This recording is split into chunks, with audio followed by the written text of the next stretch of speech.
In 2010, the Arab region was a completely different place. In many countries, authoritarian regimes had been around for decades, and there seemed little prospect for change. No one could have predicted that a street dispute in Tunisia would end up transforming the whole region. The opposition to Ben Ali, the calls for an end of corruption, and the demands for more political space kind of all came together to ignite the uprising. They have the same mission. Let's go out and let's bring the regime down. We have a society that accepts violence, and that exercises violence, and that justifies violence. Prior to the independence, we have never had a political assassination. We haven't had a civil war. It was peaceful by some standards. To us, 300 people killed. That is not peaceful.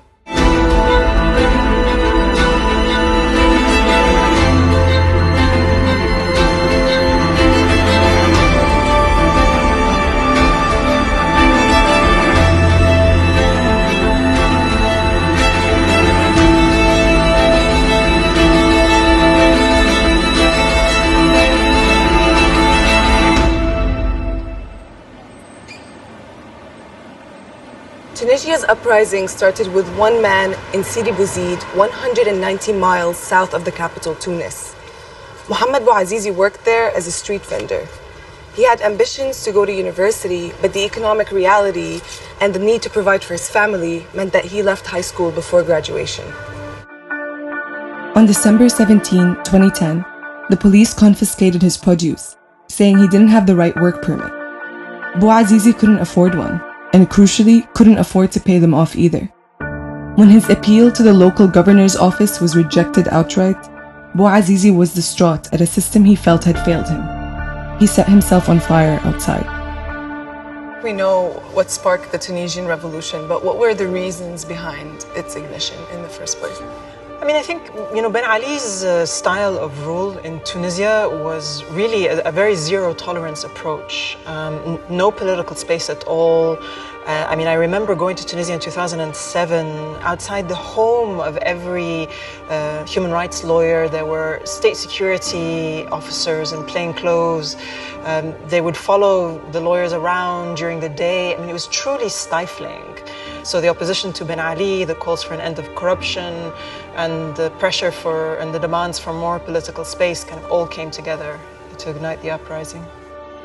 If he wasn't in Bouazizi, it would have been any other event at the same scale that would have ignited the revolution. But there's one important factor that actually people usually tend to not focus on, was the economy.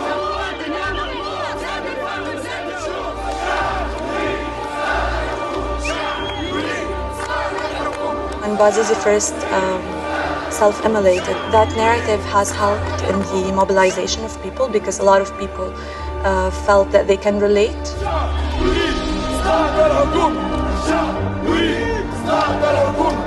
The deep unhappiness felt by people in Tunisia didn't arrive overnight. It had been there for years. Demonstrations and hunger strikes were regular forms of protest. But what had changed by 2010 was the emergence of the internet and social media, which transformed how those unhappy with the regime received their information and how mass protests could be organized. Saying it is the Facebook revolution, I think it's too much. Facebook was a tool that was out there, and it was used to connect people who don't know each other, yet they have the same mission, which is let's go out and let's bring the regime down. Unlike previous isolated moments of unrest, the small protests quickly escalated to become a movement.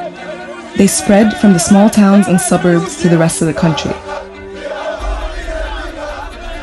Eventually, they reached Susa, the home of President Ben Ali and his wife Layla.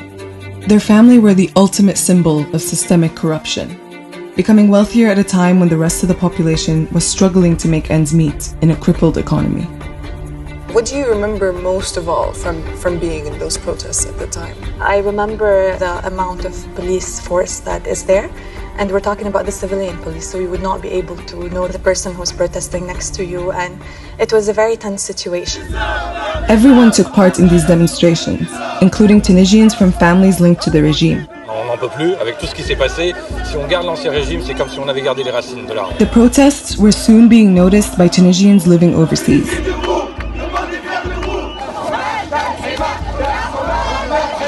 On espère vraiment un changement radical. Many flew home to join the revolution, including Bassem Bouguera. A lot of Tunisians have decided to come back. Basically, we've said maybe Tunisia needs our expertise to help rebuild itself. So we had that illusion, all of us.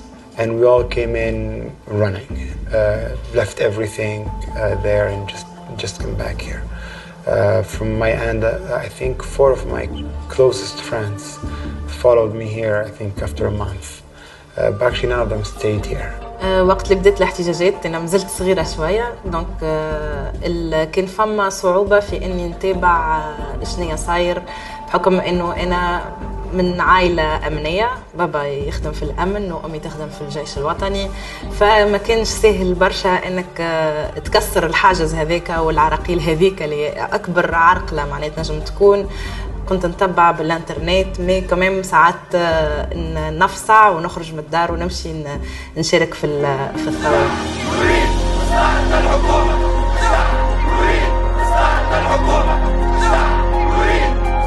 Ce qui a changé, c'est ce qu'on est en train de faire aujourd'hui, c'est parler sans fermer les téléphones. Je pense que c'est cette liberté d'expression qui a beaucoup changé et qui aussi nous a fait découvrir une Tunisie qu'on n'a pas spécialement. Tunisia is now one of the Arab world's leading countries when it comes to women's rights, a feat that wouldn't have been possible without women being on the front lines of the revolution. Les femmes, comme toujours et comme partout dans le monde, sont les moteurs, sont les locomotives, voilà, pour être plus juste. La locomotive, ce qu'elle fait, elle est toujours en avant, c'est elle qui se reçoit le premier coup, mais elle tire aussi tous les autres. Je pense que la femme tunisienne a été, sera encore demain une grande locomotive. In spite of having women and children protesting, the uprising in Tunisia wasn't free from violence. Security forces linked to the regime beat protesters. In some cases, live rounds were used.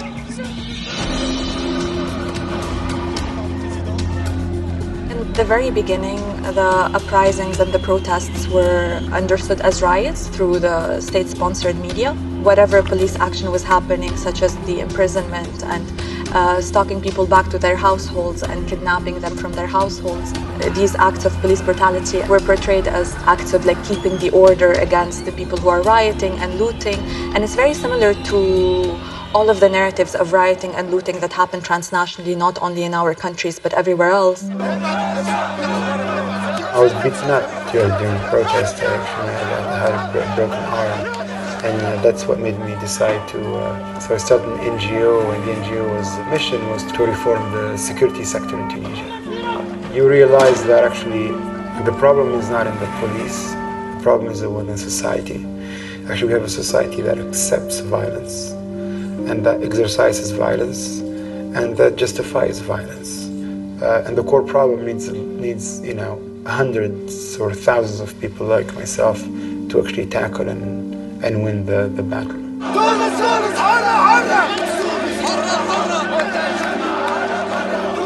Of course, by international standards, it is a peaceful transition.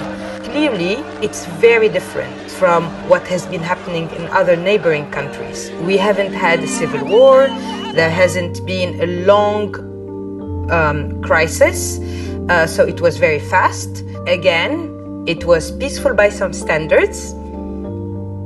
To us, 300 people killed, that is not peaceful. It's easy to forget how massive of an event the collapse of Ben Ali's regime was now, a decade later. Tunisia's uprising had been a long time coming, but it undeniably influenced the rest of the region by setting an example and allowing many living under their own dictatorships to believe that they could do the same.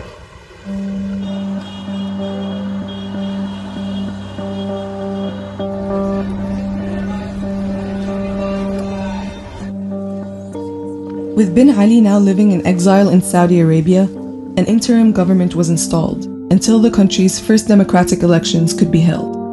His political party, the Rally for Constitutional Democracy, was dissolved, a key demand of the protesters.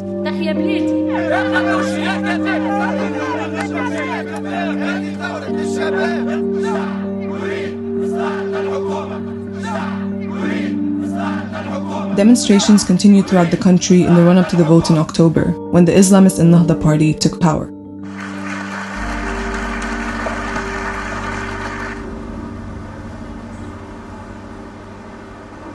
Ayoub al-Jawdi is an artist and a leftist secular activist.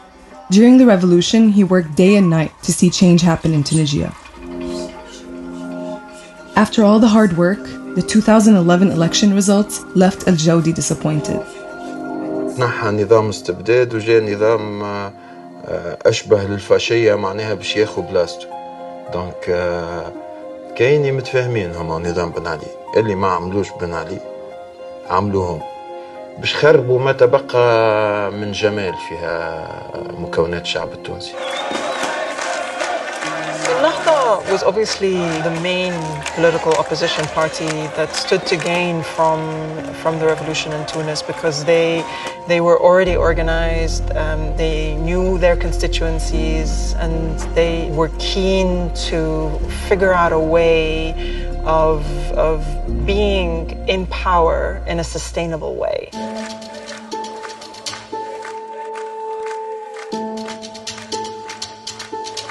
People felt a little bit cheated when they saw how the events turned out. You do what you're meant to be doing, like to contribute to the process, and then when the result speaks like the opinion of a majority or of a plurality, like this is something that everybody collectively contributed to. أكيد خاب ظني بعد فوز حركة النهضة، يعني نعتبر حركة النهضة حركة ظلامية رجعية فاسدة زادة، خاطر من 2011 ل 2020 عشنا كان حكومات الفساد وحكومات اللي تخدم ضد النساء وضد الفئات المهمشة مع تجويع الشعب وضد الشعب. الحكم قسموا الشعب التونسي بين مسلمين وكفار ودخلونا في عركة أخرى متاع هوية احنا بعاد عليها جمع. الحي الشعبي كانت الناس تصلي وكانت الناس تسكر وكانت الناس تشطح وكانت الناس تكور وكانت فما لحمة ما كانش فما اختلاف بين واحد يصلي وما يصليش.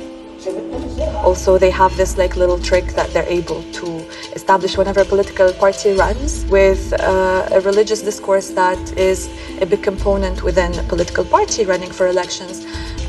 Your gains can be postponed to the afterlife. So if you elect me, you're a good Muslim. الناس يستمعون إلى خطب جمعية فيها التكفير وفيها التهجين وفيها السلب. تيارات سياسية قاعدة تفتن وتشعل في النار بيننا وبين الحكومة وبين الدولة وهي ماشية يحبوا يقضيوا عليها. الثورة هذه يحبوا يقضيوا عليها بيننا. يعني كانوا يستعملوا حتى أساليب وهم في الحكم ويستعملوا في الشارع وفي الجوامع وفي البلايص هذيك حسب رأيي زاد هم أعداء الثورة والذكاء التونسي زاد. At the time, it was still too early for the phrase Arab Spring to become commonplace, but any hope or optimism in Tunisia was already beginning to dwindle. Free from Ben Ali's regime, other forces started to fill up the void. Moderate imams were replaced by more conservative preachers in the mosques around the country, which increasingly led to young protesters swaying towards a more radical narrative. This helped contribute to Tunisia being one of the leading exporters of foreign fighters to Libya and Syria, when those countries were having revolutions of their own.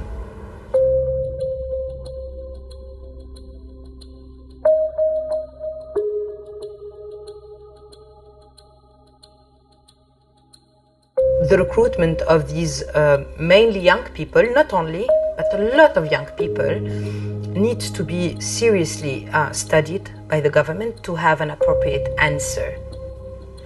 And the answer needs to be policy.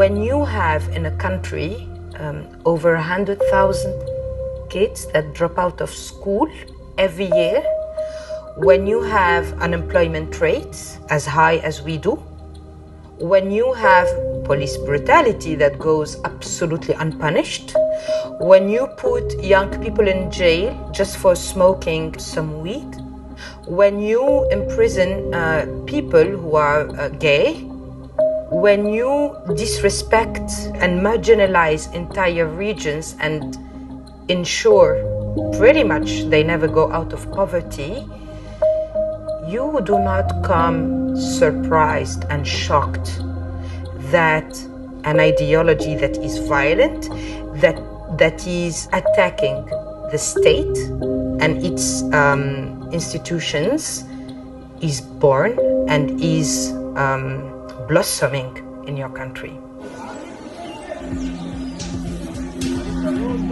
Since unemployment continued and since the economic situation is deteriorating, not only in Tunisia but in a lot of places, we have seen some Tunisians leave and join ISIS. This has received a form of an apologetic discourse sometimes in Tunisia from people in the government that were saying that these are lost sheep. But the economic component of the decisions that they have made is something that they themselves speak about in interviews where ISIS fighters have left the organization. They did not necessarily believe in that project. They just were promised bigger salaries and they were recruited in a particular manner. At the end, it was more of a case-by-case scenario of people who were trafficked into that, or people who have made these choices, and not everybody wanted to return to Tunisia anyway. So the situation is very unclear. The same radical narrative which saw Islamist fighters exported overseas was also creating chaos at home. With the economy still in disarray, terrorism in Tunisia flourished.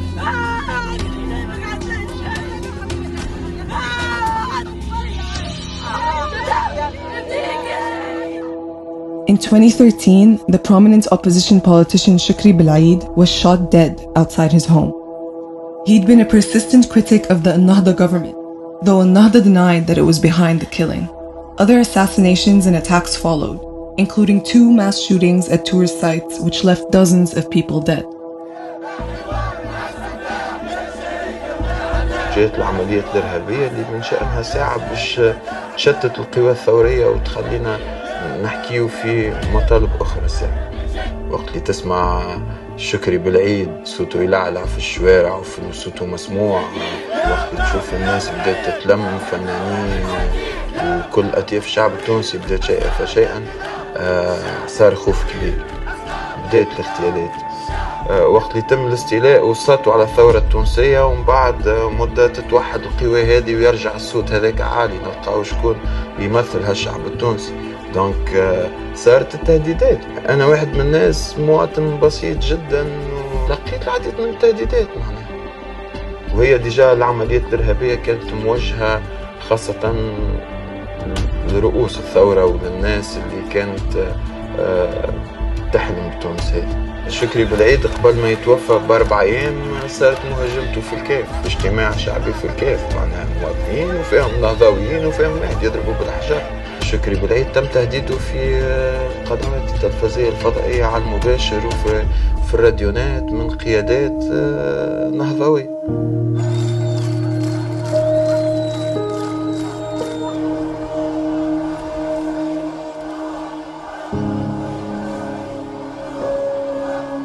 Prior to the independence, we have never had a political assassination. It was a funeral that was national. It wasn't only confined within the realm of the friends and relatives of Shukri Belaid.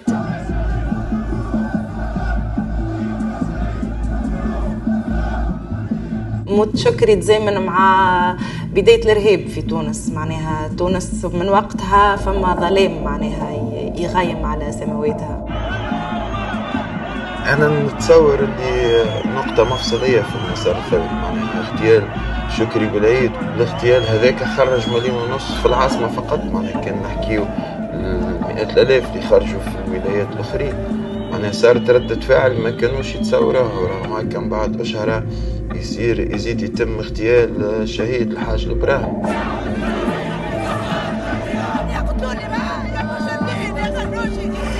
Women marched in that funeral as well because they were saying it's a national event. We will not abide by traditions that say that only men need to go to the final place of burial of the body.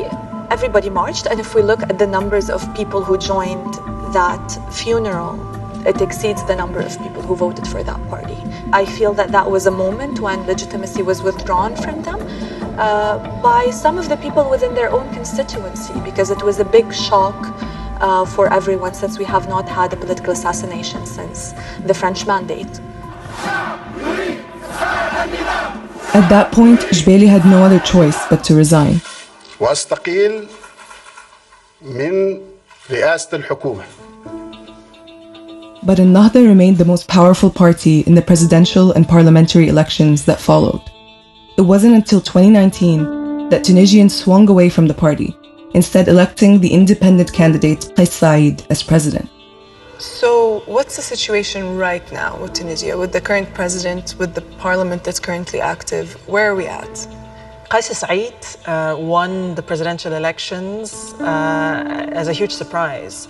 He was a slightly populist, legal academic, so with a good reputation, but not somebody who was involved in politics previously. And he almost sort of ran on an anti-institution and an outsider ticket, and I think was populist in that sense. He really worried us in the human rights community when at some point he said he'd be in favor of a return of the death penalty. He has a mixed record on other rights issues, but to be honest, the president in Tunisia doesn't actually have an immense amount of power. The current prime minister is the former minister of interior, and so he has a far more politically conservative cabinet. We haven't really seen, I think, the kind of radical reforms that would fundamentally change the way business is conducted in Tunisia. But we're also cognizant that that takes time. After being a critic for so long, El Jodi eventually became involved in politics. In the 2019 presidential election, he ran the campaign for the leftist candidate Hamma Hammami. فنان وثائر وعمري ما خبيت الانتماءات ولا مواقف. وقت تشوف النتيجة وتشوف صعود الشعبوية في تونس وفي العالم الكل، تقول ساعات تكون فخور اللي انت هذاك هو النصيب نتاعك. ناس يبيعوا في الكلام، اختلط الحابل بالنابل، ما عادش تعرف اليمين من اليسار والثوري من اللي مش ثوري. الناس ولات فاقدة الأمل في كل شيء. دونك هالناس اللي جاوا زعما من جديد من برا ويبيعوا في كلام ربحوا. Like El Jodi, many Tunisians felt their mission was not completely accomplished. They acknowledged that they've come a long way since the protest movement started in 2011, but at what cost? Mohamed Bouazizi's self-emulation caused an unprecedented wave of protests in Tunisia back in 2011. But for many, now, a decade later, not much has changed. Poverty is still widespread and a lack of opportunity is still being felt by millions. Since 2010, over 2,000 people have attempted to set themselves on fire, while 300 have actually died doing so. Il y en a toujours 2000 de trop qui ont essayé, et sans compter ceux qui se jettent à la mer. C'est triste. Ceux qui ont essayé de s'immoler ou ceux qui sont partis doivent certainement être jeunes. C'est des jeunes en plein désespoir, et là, franchement, l'État n'a pas fait son travail. Vous imaginez, sur les 2000 personnes, 300 qui ne verront jamais ce que c'est qu'avoir 40 ans, ce que c'est qu'avoir un enfant, ce que c'est qu'avoir une famille. Mon Dieu, quelle tristesse. For someone who's worked in human rights, how do you assess this idea that Tunisia is one of the most successful revolutions in the Arab world, in terms of its media laws, in terms of its women's rights law? Is it true that it's the best case scenario for the region? If we're comparing Tunisia to the rest of the region, then yes, absolutely. I will stand by the fact that Tunisia is the happiest story, relatively speaking, in quite an unhappy region, I would say. But if you ask me what my human rights concerns are about Tunisia, no, of course, it's not a done deal. It's not a happy ending. It's just that there's still a battle to be fought. لازم بتدخل ثورة أخرى مكملة للثورة اللي فاتت، خاطر برشا حاجات مازلنا ما حققناهمش. قاعد السنوات تمشي إلى أن وصلنا ل10 سنين بعد الثورة، اللي هو رقم مهم معناها. ولكن ما هوش مهم في حياة بلاد. ولكن أنا ساعات معني حتى كي نقعد وحدي ونخمم في 10 سنين ما بعد الثورة شنو حققنا، نفرح ونتحمس لثورة أخرى ونحزن شوية، معني نحزن على المشهد السياسي الموجود. The revolutions and the uprisings that have been taking place are today a wake-up call for all dictators. I do not believe, although we are going today through a rise of populisms in the US, like in Tunisia, like in many countries in Europe, normalizing with these dictatorships is no longer accepted. And I hope that this revolution that inspired a lot of others to move as well and to mobilize themselves and to throw out dictators, I hope that this would be a pattern every time there is a dictator in place. Je ne suis pas de ces personnes qui diraient « Ah, la belle époque ». Non, non, c'est pas vrai. C'est pas vrai. Avec tous ces problèmes, avec toutes ces incertitudes, je préfère quand même le jour d'aujourd'hui. Parce que les incertitudes, quand il y a un questionnement, ça bouillonne, il y a quelque chose qui sortira d'ici là. Reste ce quelque chose, il faut qu'on y travaille. On ne peut pas avoir 100 000 gouvernements en 4 ans et dire on avance. It's a marathon, not a sprint. So it takes time. And I think we're doing okay.